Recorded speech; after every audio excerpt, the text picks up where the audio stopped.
Hello everyone, a very warm welcome to you all. Today in this video we will be discussing a must know topic for new businesses, that is ESIC applicability on newly incorporated companies.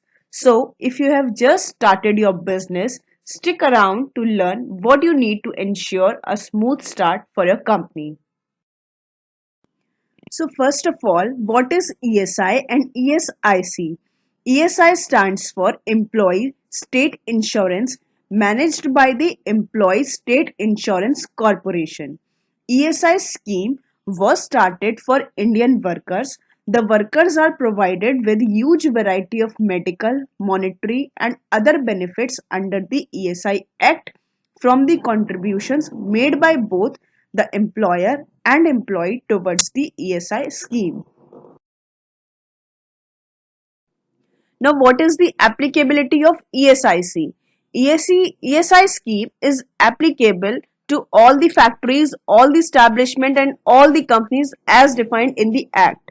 ऐसी सभी factories या सभी establishment जिसमें 10 या 10 से ज्यादा employees employed हैं उस इस्टेब्लिशमेंट में. Threshold for coverage of establishment is 20 employees in Maharashtra. Now, as per the company law provisions, अगर आपकी न्यूली इनकॉर्पोरेटेड कंपनी है या आप अपनी एक कंपनी को स्टैब्लिश करना चाहते हैं, इनकॉर्पोरेट करना चाहते हैं, तो as per the new provisions of the incorporation of companies act 2013 you have to mandatory apply for the ESI registration. आपके पास कोई दूसरा ऑप्शन नहीं है. जो आपके कंपनीज इनकॉर्पोरेशन फॉर्म्स हैं उसमें अजाइल फॉर्म में आपका ऑटोमेटिकली मैंडेटरी आपके ESI रजिस्ट्रेशन हो जाता है. Therefore, every company who is getting incorporate in India shall be allotted ESI registration number irrespective of number of employees in the company. Now the question arises कि जैसे कि ESIC के जो compliances हैं वो एप्लीकेबल हैं उन एस्टैब्लिशमेंट पे जिनके एम्प्लॉयज़ की लिमिट 10 या 10 से ज़्यादा है. बट अगर आपकी कंपनी में 10 एम्प्लॉयज़ नहीं है या उससे कम एम्प्लॉयज़ हैं तो क्या उस कंपनी को रेगुलर रिटर्न्स या कंप्लायंसेस करने हैं ऑफ ESI एक्ट के या नहीं. So as per the latest clarification by the ESIC, अगर आप एक ऐसी कंपनी हो जो न्यूली इनकॉर्पोरेटेड कंपनी है और MCA पोर्टल के थ्रू वो इनकॉर्पोरेट की गई है, तो as per the statutory provisions of the ESI act they need not to make compliances for the next 6 months or till they reach the threshold ESIC coverage. Means या तो आपको next 6 month तक नहीं करने हैं या अगर आपके एम्प्लॉयज 10 एम्प्लॉयज तक नहीं पहुंच रहे हैं, उससे कम है, तो आपको ऐसे केसेस में ESIC की कंप्लाइंसेस को करना मैंडेटरी नहीं है. मीन्स आप उसके अंदर फॉल नहीं करते हो, वो कंप्लाइंसेस आपके लिए एप्लीकेबल नहीं है.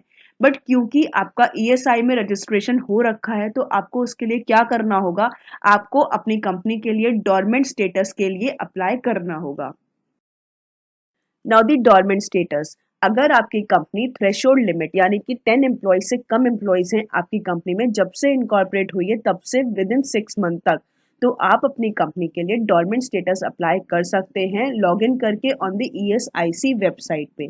बट अगर आपने 6 मंथ तक ऐसा डॉर्मेंट स्टेटस नहीं अप्लाई किया तो आफ्टर 6 मंथ आपकी कंपनी ऑटोमेटिकली रजिस्टर हो जाएगी और एक्टिवेट हो जाएगी और आपको सभी कंप्लायंसेस करने होंगे under the ESIC act, no matter कि आपकी कंपनीज में नंबर ऑफ एम्प्लॉयज 10 है या 10 से ज़्यादा है या कितने भी हैं. तो अगर आपकी कंपनी फॉर एग्जांपल जनवरी में इनकॉर्पोरेट हुई है और आपने 5th मंथ में ही यानी कि मई में यानी विद इन 6 मंथ में आपने डॉर्मेंट स्टेटस के लिए अप्लाई कर दिया है, तो फर्दर 6 मंथ को तक आपको कोई कंप्लाइंस करने की रिक्वायरमेंट नहीं है. डॉर्मेंट स्टेटस सिर्फ 6 मंथ तक ही वैलिड रहता है. तो जब भी आपने लिया है उसको उसके 6 मंथ एक्सपायर होने से पहले आपको फिर से डॉर्मेंट स्टेटस को रिन्यू करवाना होगा.